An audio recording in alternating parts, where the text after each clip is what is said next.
Man convicted of murdering Christine Holloway is expected to be sentenced today. We'll have a look at what to expect in court and what questions still remain. Now, good morning. Thanks for joining us on Fox 61 and Fox 61 Plus at 6. I'm Jamel Johnson. Let's get a first check on the forecast with meteorologist Matt Scott. Good morning. We're talking storms today for some. We're talking heat this week for all. I thought I escaped the humidity and the heat by moving up here. And it's back. I can't get away from it. Well, listen, do we get it hot here in Hartford? Yeah, you better believe we do. Is it oppressive like, what they get in the deep south? Where you came from there, right? Yeah, Memphis? Alabama, Georgia. He's Alabama, Georgia. Yeah, I ain't gonna get like that, but it does get hot around here. We're talking some late storms today, and then we are gonna heat up this week with heat indices towards 100 degrees, which for us is very uncomfortable and borderline dangerous for some folks. We'll talk about that more coming up. Cloud and radar picture shows you some storms mainly off to the west, but they are fizzling as they get closer and closer. Now we may get a little rain that pushes over right into the western border from Sharon all the way down through Ridgefield, but for the most of you, the rain chances come later on in the day. You can see it kind of dying out as it tries to work its way in. See? Nothing. As we get into the afternoon, you'll see a better opportunity for some isolated, scattered storms firing up, and some of those mean business as we look for the opportunity for some severe storms, level 1 risk just for the northwestern corner for some severe weather. But these are not the fastest of moving cells, so the flood risk is a little higher for parts of the state than anything revolving around severe weather. 72 in Hartford, 76 in New Haven. Look at the dew points in the low 70s. So yeah, it is quite sticky, quite uncomfortable out there, quite humid. Temperatures get to the low to mid 80s out there. Again, we'll focus on the afternoon for some isolated storm potential. We'll talk about that heat coming up in a few minutes. Let's talk about the roads right now. Jamel, take it away. All right, let's talk about the roads, see what we got. Look at the map here. Pretty much still all green. 6:02 is your time. People are kind of getting out on those roads for those early shifts and getting everything that they need to get done before the day gets started and before those storms roll in. We had a look at I-91 in Wethersfield. Now we'll be looking, or we still are looking at I-80, or I guess this is I-84 in Hartford. Yeah, so kind of same deal as last time. People are kind of still on those roads, and slowdowns are still kind of happening a little bit. More people are on those roads, and we're gonna kind of just keep an eye on it as we keep going here. Now, Jose Morales is expected to be sentenced for the murder of Christine Holloway today. Fox 61's Raven Blue has the latest before the hearing.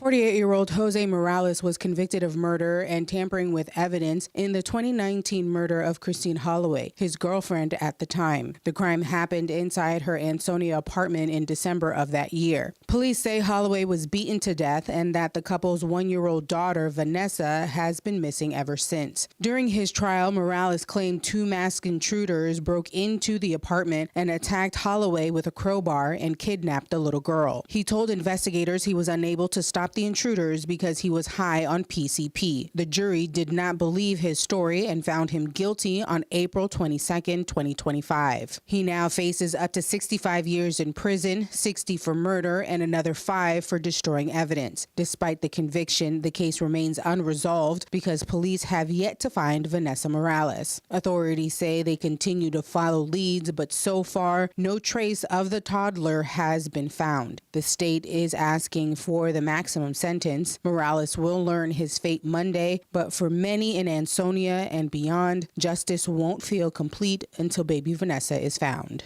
I know she's still out there. With who, I don't know. It's like she vanished in thin air, and that hurts most. We will continue to follow Monday's sentencing and any developments in the search for Vanessa. You can get updates on air, online, and on the Fox 61 News app. Reporting in Hartford, Raven Blue, Fox 61. Now, a man drowned in New Milford yesterday while he was on a picnic with his family.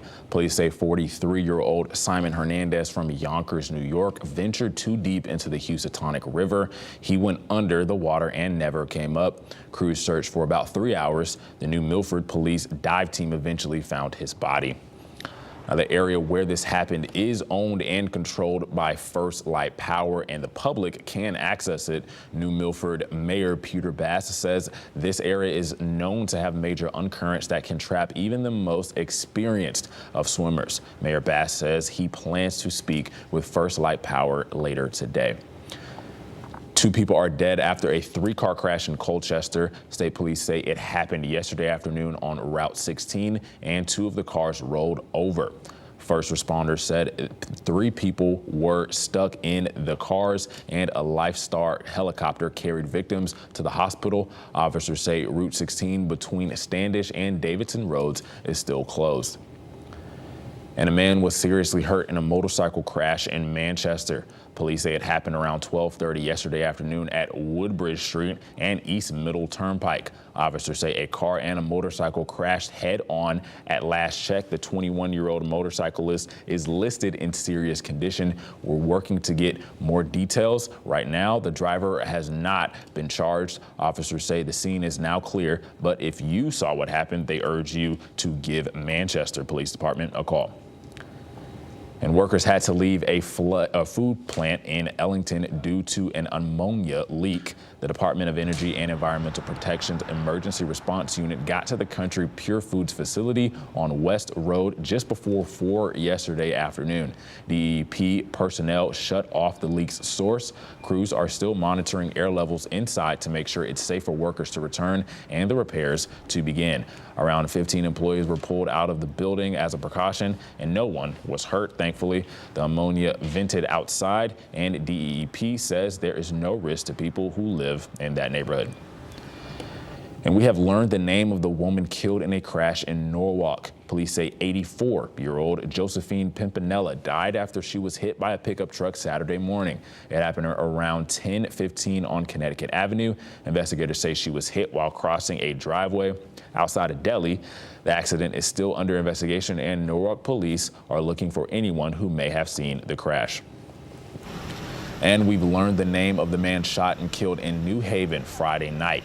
Police say 44-year-old Domingo Torres of West Haven died after he was shot on Lombard Street. Investigators believe it was a targeted attack. They say 2 masked suspects approached Torres while he was riding a bike. Only 1 shot was fired. No arrests have been made. And firefighters in Essex say smoke alarms helped them stop a potential fire at home yesterday morning. Crews arrived at the home on River Road and found smoke pouring out. They say a pot was left burning on the stove and it had filled the house with smoke. Crews say nobody was home at the time. Firefighters extinguished it quickly, cleared the smoke, and checked for any carbon monoxide. Thankfully, no one was hurt. And a hiker is safe after a rescue in the woods at Eisenhower Park in Milford. Firefighters responded around 1:30 yesterday afternoon after a call came in for someone who rolled their ankle and couldn't walk out. Crews used utility vehicles to reach the patient and safely brought them out of the woods. We're told the hiker wasn't seriously hurt. Now, Southington will get a new prep school. Elite Prep Academy is moving into the old Briarwood College campus. Fox 61's Kay Pattyfoot has more on that story. 2279 Mount Vernon Road has been vacant since 2018. It's now home to Elite Prep Academy, which will be an 8th through 12th grade school. It used to be Briarwood College, as you probably know. And, you know, it was a great use of the property at the time when Briarwood was there, but they've been out quite a while. I think it's been at least 5 years. I may be a little off. And, you know, the property's been sitting vacant. Nothing's happening with it. Michael Krasansky has lived in Southington since 2004. He says it's about time something be done on the abandoned property. Things are deteriorating, so it just doesn't make sense to keep it vacant. So, you know, I'm happy that someone's coming in, this Elite Academy. I looked on their website. They look like a really great organization. And I think it's a great thing for the town. Elite Prep Academy has 2 campuses, one in New Jersey and now Southington. The 32-acre campus will have 7 buildings, classrooms, labs, dorms, a bookstore, and athletic facilities. The school is a boarding and day school for students 13 through 18 years old. Krasansky says this school will help boost the town's economy. One, We'll have more people coming to the town. They'll be spending money. They'll be spending dollars at businesses, not only the students, but their families, their visitors. The business will be paying property taxes to the town, which is great, as well. I think it'll add to the town's prestige as well. I think hopefully maybe it'll even attract some more businesses. The school hasn't said when they'll welcome students or how many they're expecting. For now, in Southington, Cape Hattie-Foot, Fox 61.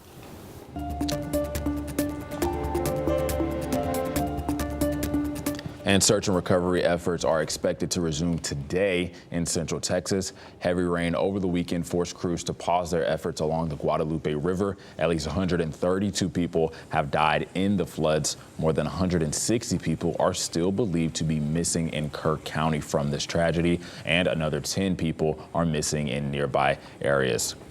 And thousands of people have made their way to Central Texas to help with the search efforts. They're now also helping in the effort to rebuild. Among those organizations helping is Stanford-based AmeriCares. The nonprofit says it's partnered with clinics in the area to help get medical supplies and hygiene kits to support frontline health workers. If you want to donate to its efforts, we'll have a link on fox61.com.